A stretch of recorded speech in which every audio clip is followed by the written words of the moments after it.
the power of a dream.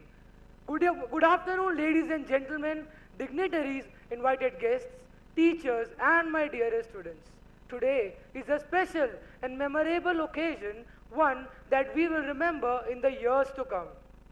It is the time to chill, to cheer, to shine, to inspire, and to be inspired.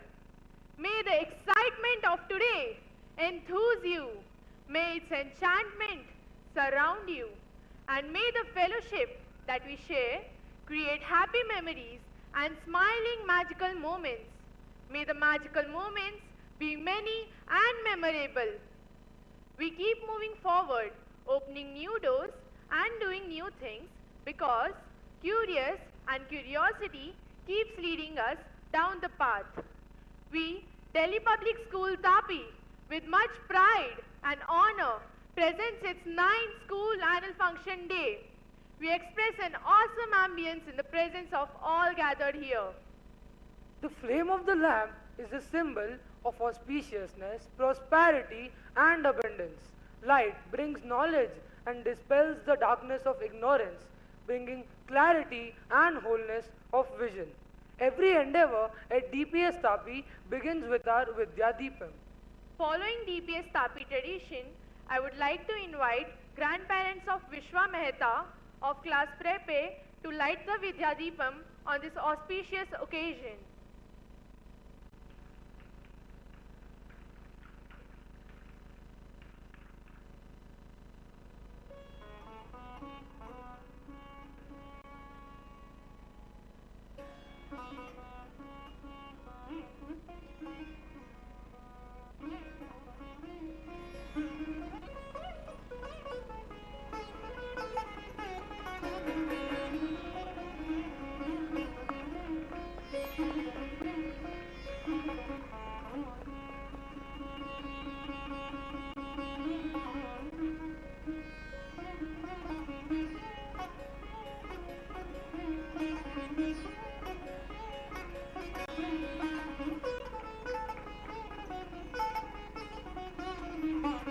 Thank you, Mr. and Mrs. Mehta.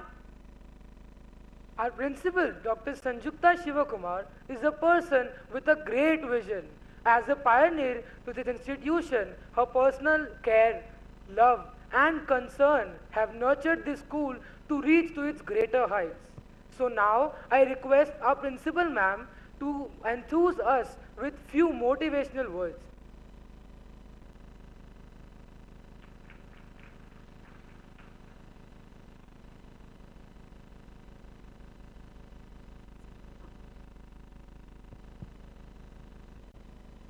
Good evening, parents, grandparents, relations, friends, and of course, the students, the siblings who are present here today.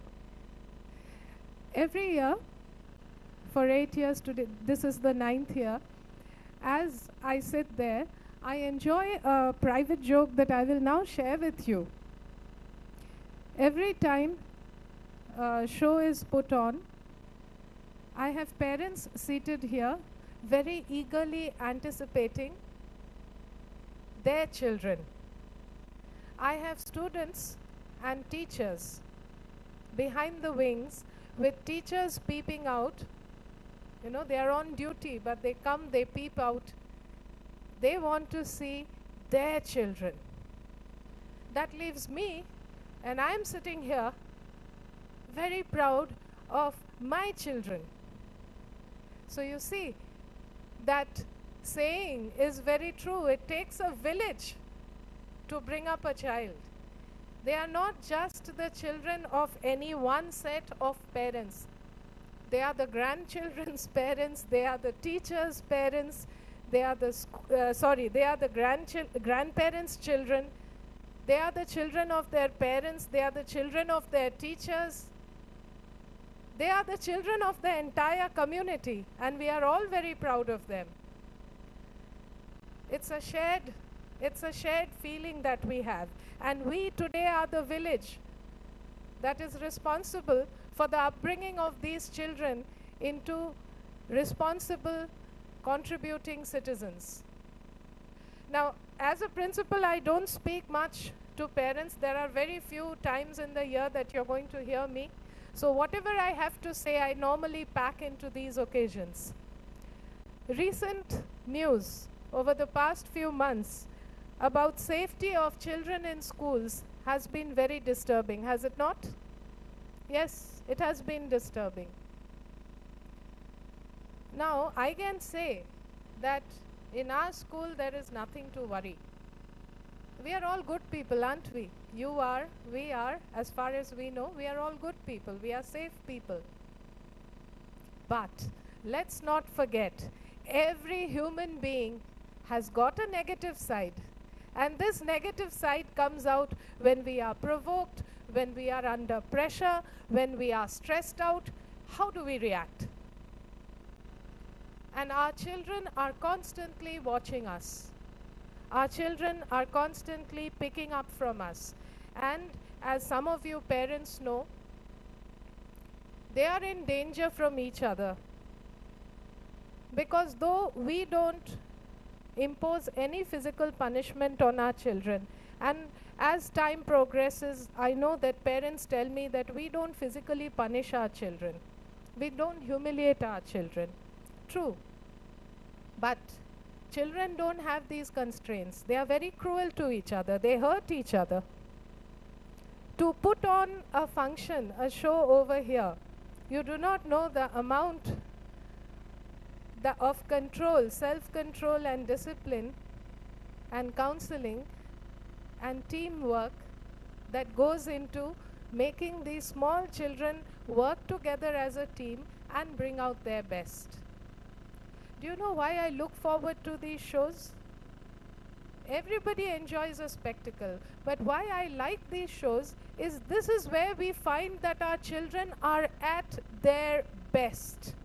This is what they are capable of at their best. And this is the moment that I would like to remind them of every time they do something wrong, because they are our children. They will do something wrong from time to time. We do have to correct them.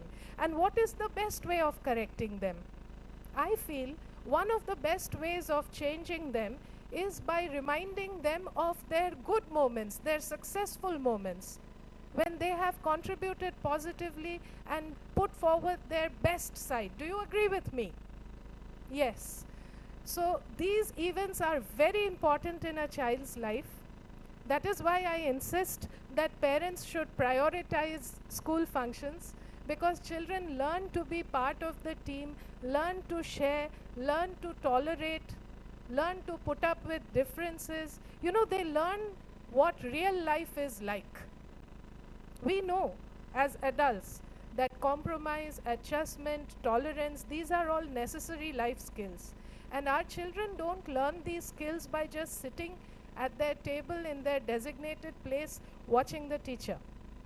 No, they learn when they are out of this space.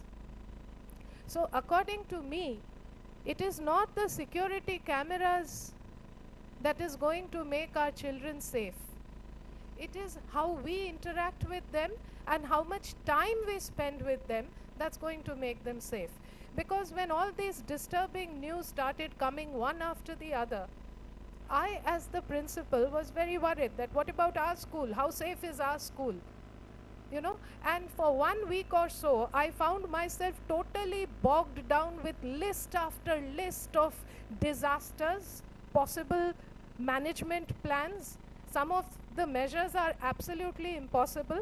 And then, after spending 24 hours on debating whether or not to put up security cameras inside washrooms, you know, I decided, no, what is required is I should be there. I should be there for my teachers, I should be there for my students. So I increased the number of rounds I take in school. And I could see the difference. I could see the difference in the students, I could see the difference in the teachers. It is our presence that matters. And who is the most important person for your children? You are. You are the most important people for them. So today I'm going to give you a challenge. We have become creatures of this digital world, total slave to our mobile devices. Yes, I mean, we have arranged for the cameras to cover the event because definitely we'll be publishing it in our own news. You'll be finding the photos, videos up on Facebook very soon. But I would like you to enjoy watching your children, be with them, watch them. Don't watch the screen recording them, watch them live. Yes?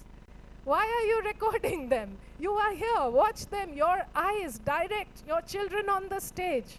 Feel the spontaneous rhythm, feel the vibration. You'll find it difficult to keep yourself in your seats and not join them.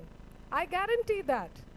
So this time, let's keep aside the mobile devices. This is my challenge to you, and this is your challenge to find out how much a slave of the digital gadget you have become. Watch your child live. You're recording it, you're going to put it up on some personal website where your friends and family are going to put likes, loves, without even bothering to watch the video. Yes, if it's a photograph, they won't even bother to go through the album. So please, you are the most important people for your children. Make the realization that I did. I need to be there personally. They don't need security cameras, they need me. They don't need your recording so much, they need you. So watch them, let us all watch together. We are the village, we are bringing up these children, and this is going to be their best moment. And we as parents, we as people who are responsible for these children, we are going to use these moments to remind them when they do something wrong. Children, remember, what a wonderful show you put up. That is you at your best. Don't forget. That's what we want from you. Okay? They are talented, they are creative, and let's cherish this moment in our memories to bring it up again and again in their lives. Thank you so much for coming, and let us hope we have a wonderful evening today, memorable one. Thank you.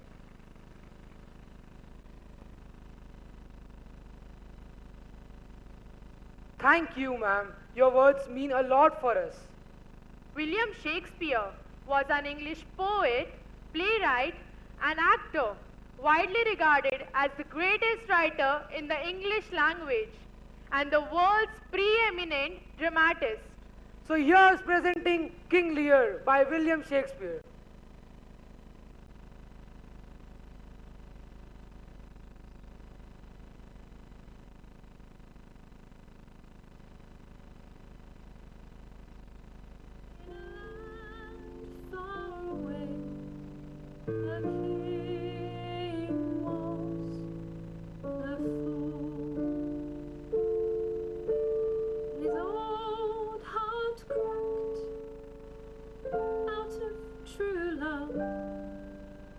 He died, he defied divine rule.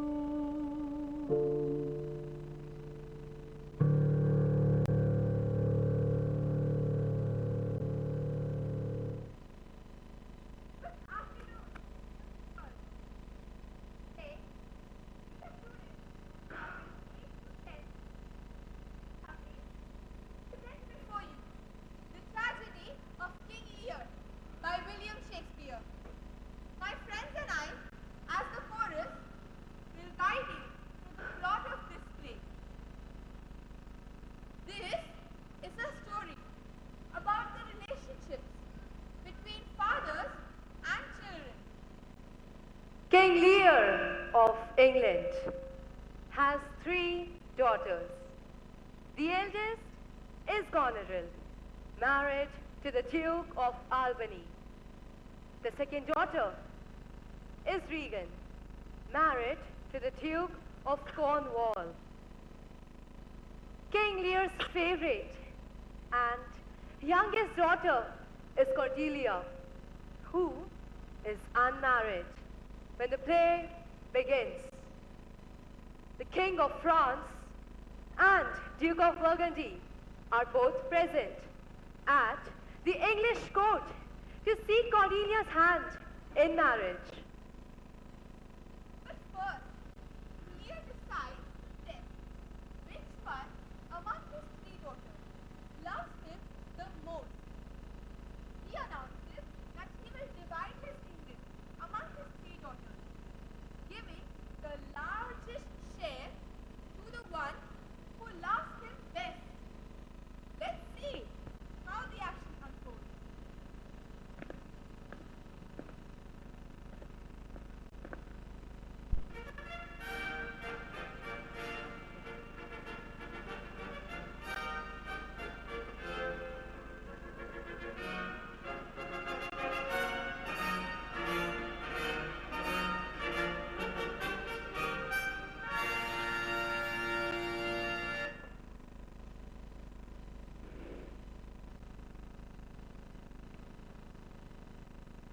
Gloucester, welcome the lords of France and Burgundy. I shall, my liege. Meantime, we shall express our darker purpose. Give me the map there.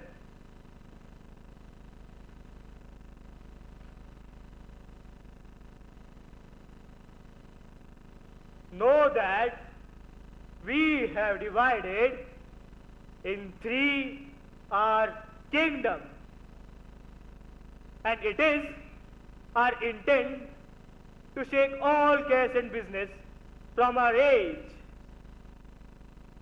conferring them on younger friends, while we, unburdened, crawl towards death.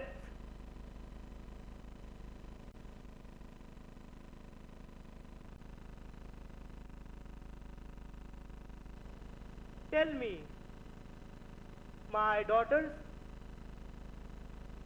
which one of you shall we say that love us the most?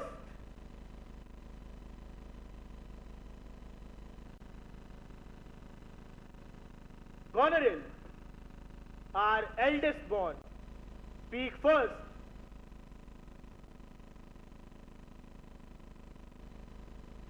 Sir, I love you more than words can veil the matter. Dearer than eyesight, space, and liberty. Beyond what can be valued, rich or rare. No less than life, as much as child ever loved or father found. Beyond all, so much, I love you. Of all these bounds, even from this line to this, we make thee lady.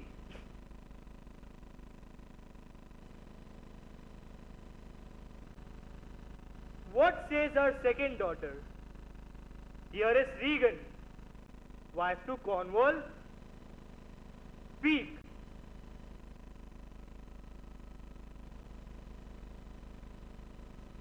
Sir, I am made of the self-same metal that my sister is, and prize me at her worth. In my true heart, I find she names my very deed of love. Only she comes too short. I am alone felicitate in your dear highness's love. Then poor Cordelia, since I'm sure my love's richer than my tongue, what shall Cordelia do? Love and be silent. To thee and thine hereditary ever remain this ample third of our fair kingdom.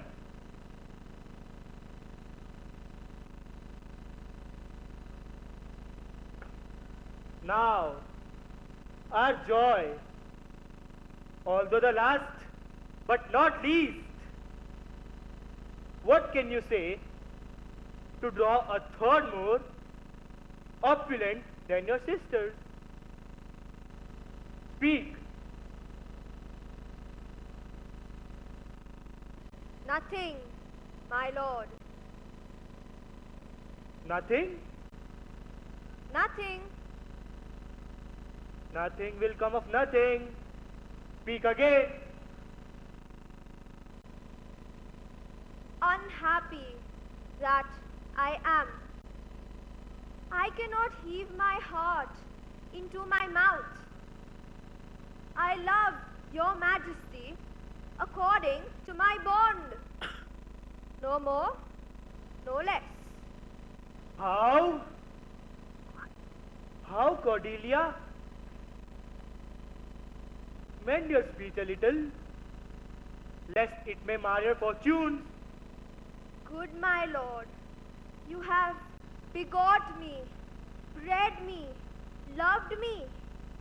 I obey you, love you, and most honor you. Why have my sisters husbands if they say they love you all? Sure, I shall never marry like my sisters to love my father all. But goes thy heart with this? I good, my lord. So young and so untender? So young, my lord, and true. Let it be so. Thy truth be thy dower. For by the sacred radiance of the sun, here I disclaim all my paternal care. And as a stranger to my heart and me, hold thee from this forever. Good, my liege. Peace, Kent, come not between the dragon and his wrath. I loved her most, and hence avoid my sight. So be my grave my peace, as here I give her father's heart from her. Call France, who stirs? Call Burgundy, Cornwall, and Albany. With my 2 daughters' dowers, digest this third. Let pride, which she calls plainless, marry her. Ourselves by a monthly course, with 100 knights, by you to be sustained, shall live with you by turns. Only we still retain the name of king. Beloved sons, this coronate part betwixt you. Royal Lear, whom I have ever honored as my king, loved as my father, as my master followed. The bow is bent and drawn. Make from the shaft. Let it fall rather. Be Kent unmannerly when Lear is mad. What wilt thou do, old man? Shall duty dread to speak when power to flattery bows? To plainness honors bound when majesty stoops to folly? Reverse thy doom and check this hideous rashness. Thy youngest daughter doth love thee most. Kent, on thy life, no more. My life is a pawn to wage against thy enemies. I do not fear to lose it for thy safety. Out of my sight. See better, Lear. Now, by Apollo. Now, by Apollo, king, thou swearest thy gods in vain. Oh, vessel, miscreant! Yes, sir, for where? To kill thy physician and reward thy foul disease. Revoke thy doom, or I'll tell thee thou dost evil. On thine allegiance, hear me. Since thou hast sought to make us break our vow, take thy reward. 5 days we do allot thee, and on the 6th, turn thy hated back upon our kingdom. Away, by Jupiter! This shall not be revoked. Very well, king. Freedom lives hence, and banishment is here. The gods to their dear shelter take thee, maid that justly thinkest, and hast most rightly said. And your large speeches may your deeds approve. Thus Kent, O princess, bids you all adieu.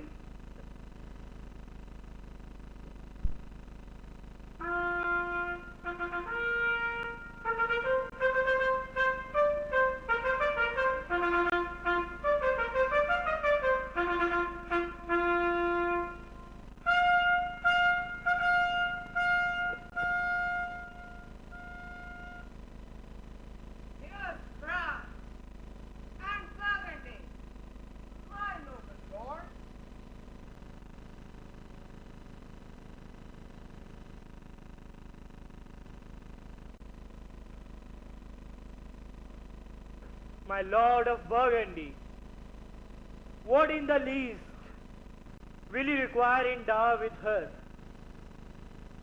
Or cease your quest of love? Most royal majesty, I crave no more than what your highness offered, nor will you tender less. Right, noble Burgundy. When she was dear to us, we did hold her so. But now, her prize is fallen. Sir, there she stands, unfriended, dowered with her curse. Take her or leave her. Pardon me, royal sir, not upon such conditions. I am sorry that you have so lost a father, that you must lose a husband. Then leave her, sir. Peace be with Burgundy. I shall not be his wife.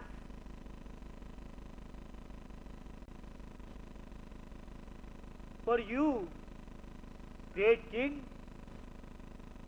I would not match you where I hate. This is most strange. I yet beseech your majesty, make known that it is no vicious plot, murder, or unchaste action that hath deprived me of your grace and favor. Better thou hadst not been born than not to have pleased me better. Is it but this a nature which often leaves love unspoke? She is herself a dowry, fair as Cordelia, that art most rich being poor, most choice forsaken, and most loved despised. Thee and thy virtues here I seize upon.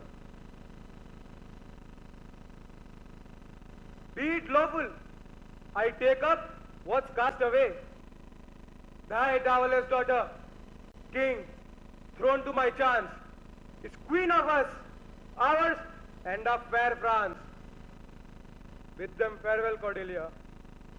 Though unkind, thou losest here a better way to find.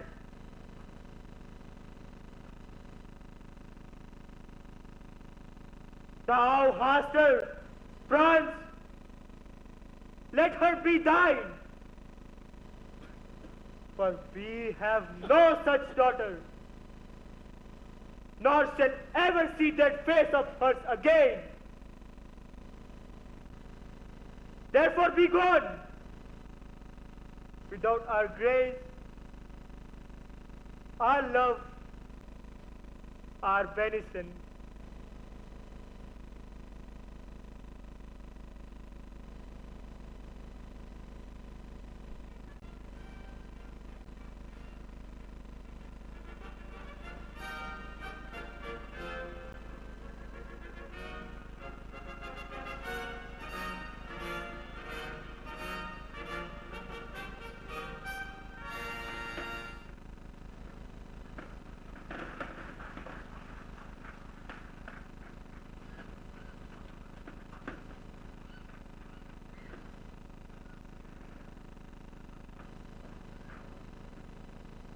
Cordelia and Kent are banished for their honesty. Lear has made a serious mistake in judging his daughter's love merely on the basis of spoken words. But France is wiser than Burgundy. Cordelia deserves to be the queen of France. Lear plans to live for 6 months of a year with each of his 2 eldest daughters, Goneril and Regan.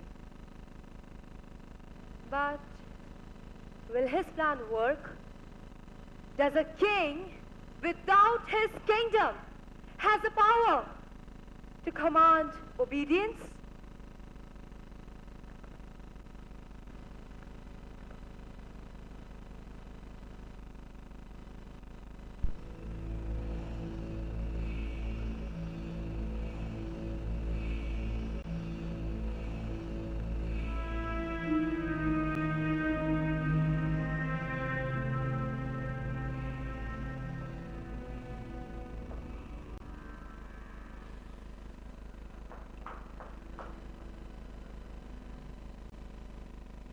Lear's minister, the Earl of Gloucester, has two sons.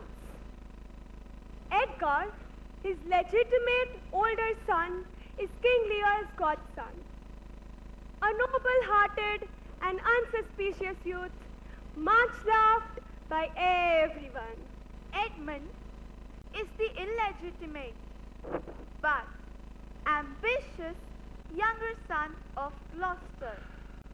Edmund wants to be powerful, but his father and his legitimate brother Edgar are obstacles on his path. So he plots to get rid of them both, one at a time. Let's wait and watch.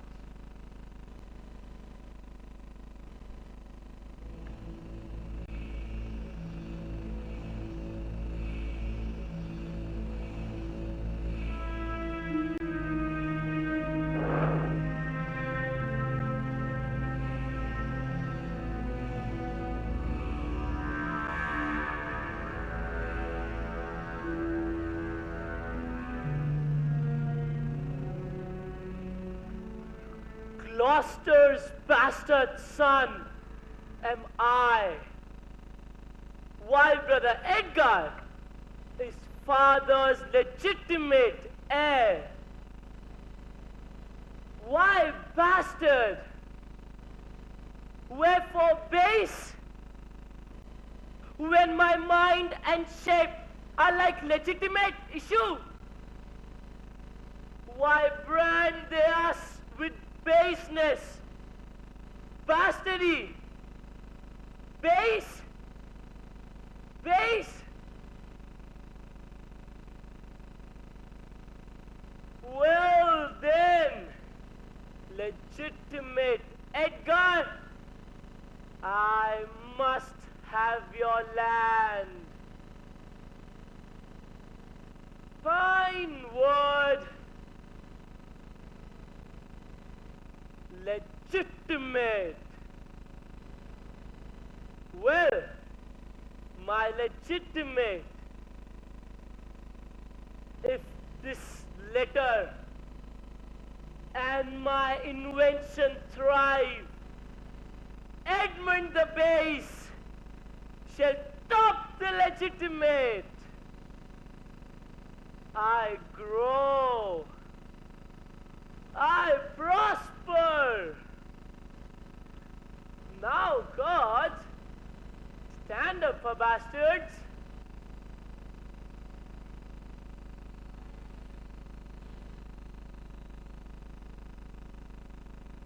Kent banished thus, and France in anger parted. King gone tonight, given up his power, and all this done upon the gad.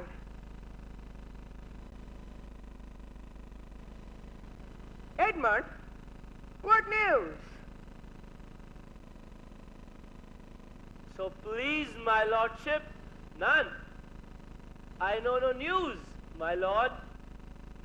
What paper were you reading? Nothing, my lord. No. What need then to put it in your pocket? Nothing hath no need to hide itself. Come, let's see. If it be nothing, I shall not need my spectacles. I beseech you, sir, pardon me. It is a letter from my brother that I find not fit for your reading. Give me the letter, sir. I shall offend. The contents are to blame. Let's see. Let's see.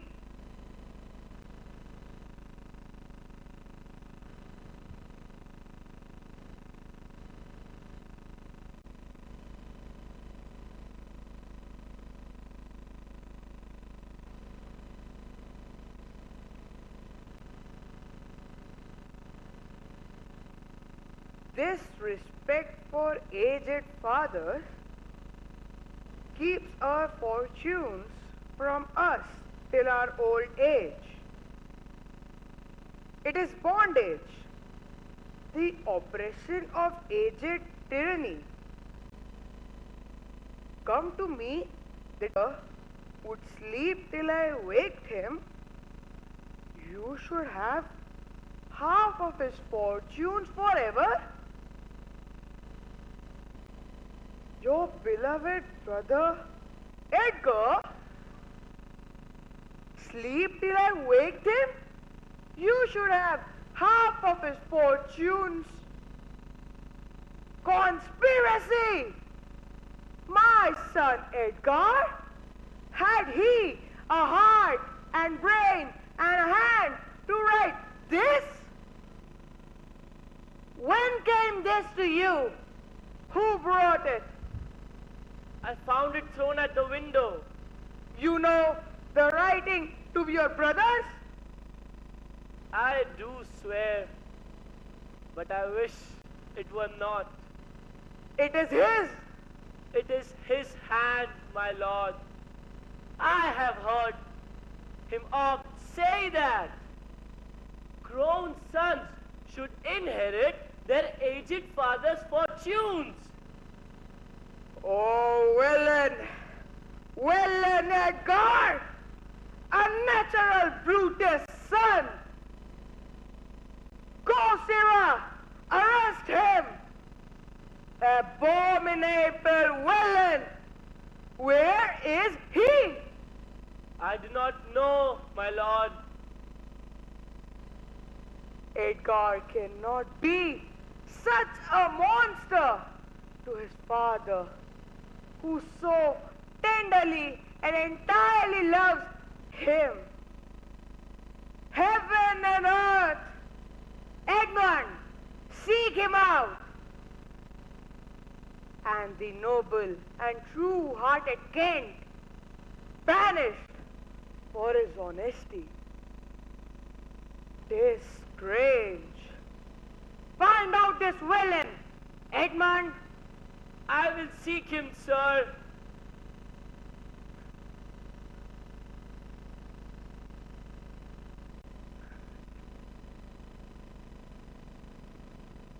How now, Brother Edmund? What serious contemplation are you in? When saw you my father last? Why, the night gone by. Spake you with him? Aye, 2 hours since. Parted you in good terms? Found you no displeasure in him? None at all. Bethink yourself, wherein you may have offended him. For his displeasure, at this instant raged against you together. Some villain hath done me wrong. That's my fear. Till his rage goes slower, retire to my lodging. And if you do stir abroad, go armed. Armed, brother? Brother, I advise you, go armed. I have told you what I have heard and seen.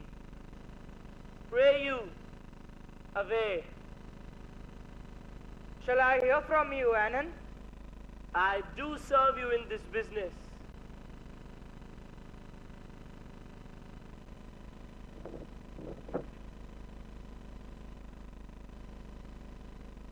A credulous father and a brother noble, on whose foolish honesty, my practices ride easy. I see the business. Let me, if not by birth, have lands by wit.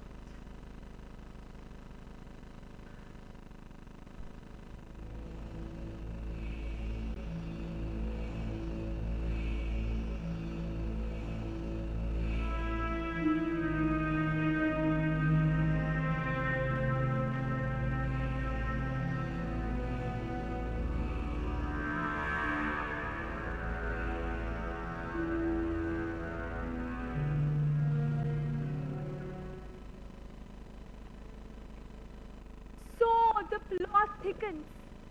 Meanwhile, King Lear soon finds out that Goneril and Regan had lied to him to gain possession of his kingdom. He isn't welcome in their castles. They don't even show him the respect due to a father or the king. They treat him like a senile old man, which he cannot tolerate. The banished Duke of Kent loves King Lear too much to leave him unguarded. So, he disguises himself and reintroduces himself to Lear. He becomes Lear's servant. But will he be able to protect his master from the insults of Goneril and her steward Oswald? Let's find out.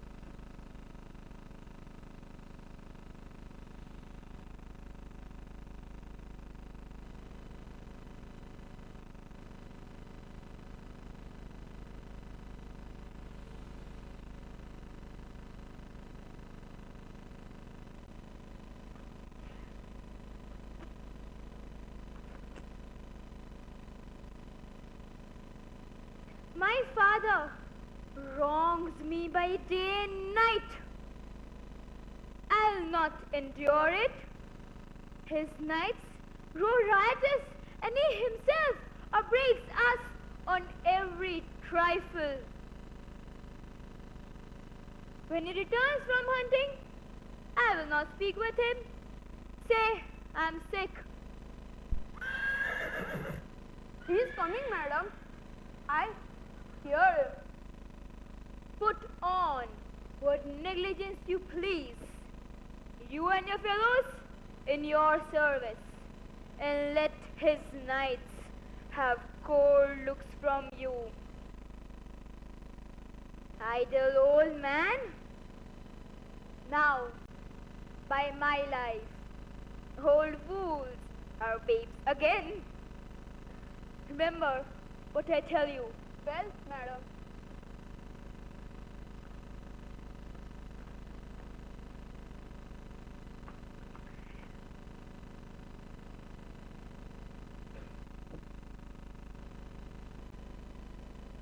Now banished Kent,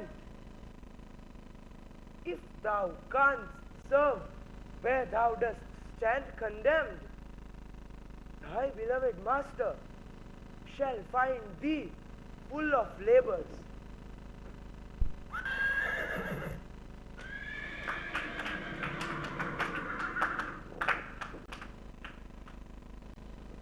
Where is my fool? Go, fetch my fool.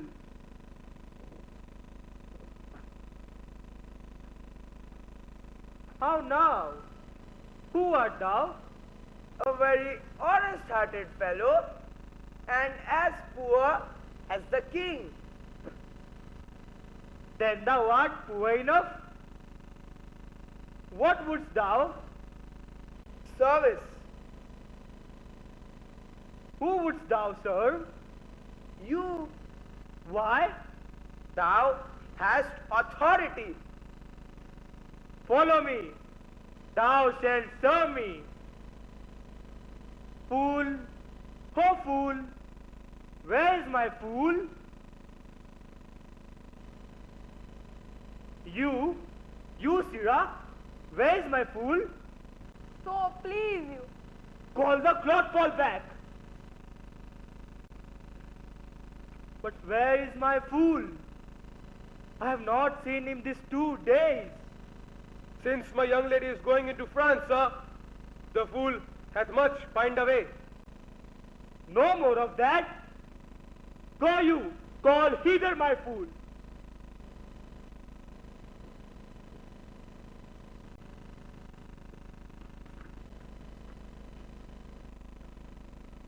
How now? Mongrel, where is my daughter? My lord, your daughter is not well. Huh? Sayest thou so? The servants as well as my daughter? Oh, you, sir. Come you hither. Sir, who am I? Sir, My lady's father. my lady's father? I am the king. You dog, you slave, you cur. I'm none of these, my lord. I beseech your pardon. Do you bandy looks with me? You rascal. I'll not be struck, my lord. I thank thee, fellow. And go you. Tell my daughter I would speak with her. Come, sir. Arise. Away. I'll teach you differences. Now, my friendly knave, there's hire for thy service.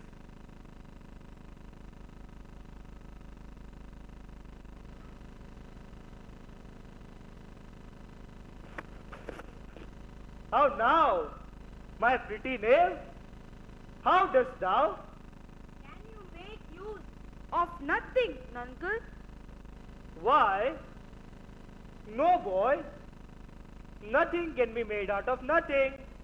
Prithee, tell him so much the rent of his land comes to, he'll not believe a fool. A bitter fool. Sweet fool, in motley year, and the bitter fool found out there. Dost thou call me fool? Boy? All that the titles thou hadst given away, that thou wast born with. This is not altogether a fool, my lord. No, kings and lords share my monopoly.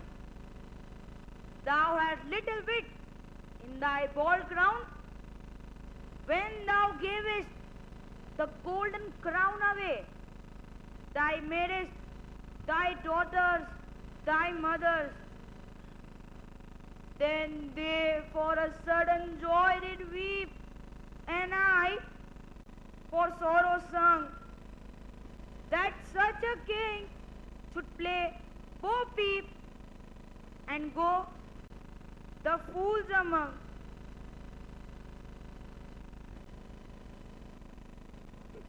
How now, daughter? Why the frown? Of late you do frown too much. Once thou had no need to care for her frowning. I am better than thou. I am a fool. Thou art nothing. Yes, I will hold my tongue. Not only, sir, this is your old licensed fool, but also your insolent knights do already quarrel, breaking forth in not to be endured riots. Are you our daughter? This is not Lear. Who can tell me who I am? Dear shadow, which they will make an obedient father. You cannot be Goneril. my fair daughter? Here, do you keep 100 knights and squires? Men so disordered, drunken and bold, that our court shows like a riotous inn. Dismiss 50 of your knights. They're not wanted here. Saddle my horses! Call my knights together! Degenerate girl, I'll not trouble thee. Yet have I left a daughter still.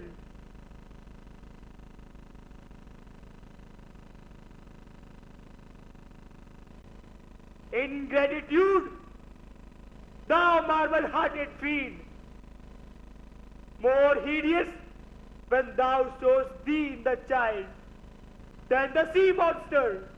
Pray, sir, be patient. Thou liest! My knights are men of choice and rarest parts. O most small fault, how ugly didst thou in Cordelia show. O Lear, Lear, Lear. Go, go, my people. My lord, I am guiltless, as I am ignorant of what hath moved you.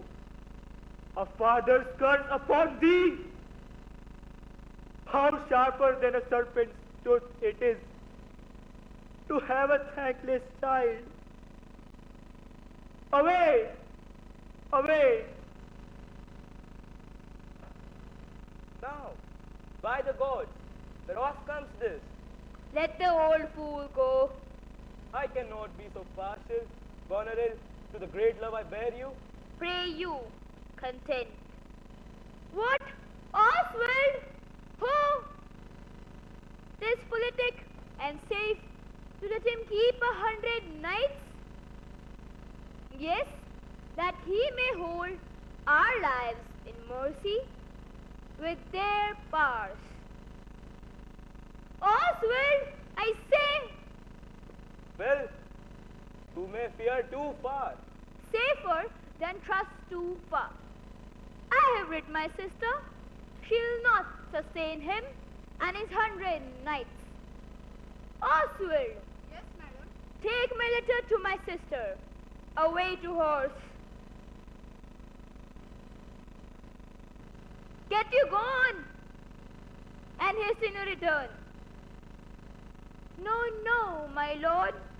This milky gentleness of yours is foolish and harmful mildness. How far you see, I cannot tell. Driving to better, off Bimar, what's well.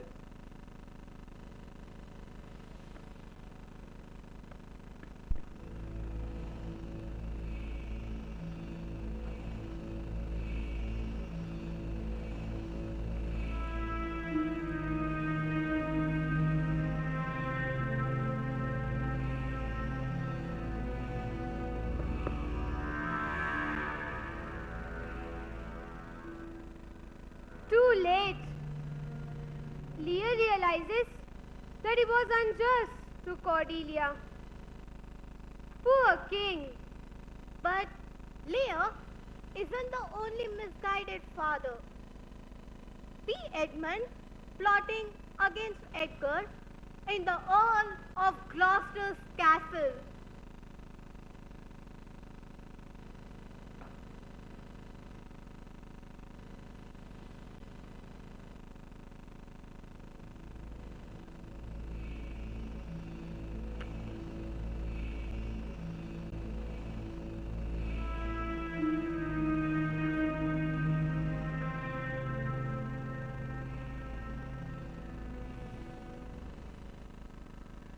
My father had set guard to take my brother,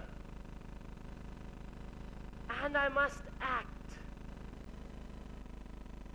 Brother, a word. Brother, I say, My father watches. Oh, sir, fly this place. Intelligence is given where you are hid. You have now the good advantage of the night.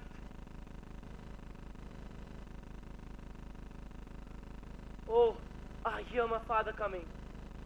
Pardon me. I must pretend to draw my dagger upon you. Draw, seem to defend yourself. Yield. Yield. Fly, brother. So farewell.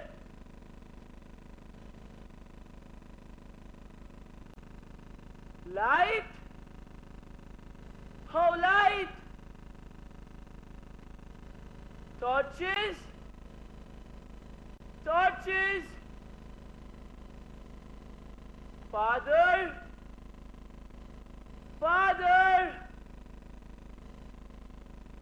No help? Stop! Stop! Now, Edward, where is the villain? Fled this way, sir. Pursue him! Go after!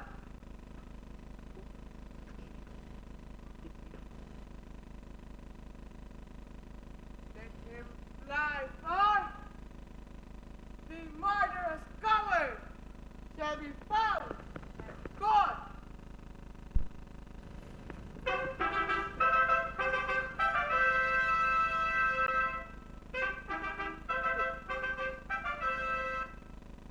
Halt!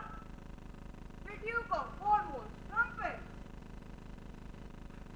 Loyal and natural boy, I'll make thee my heir.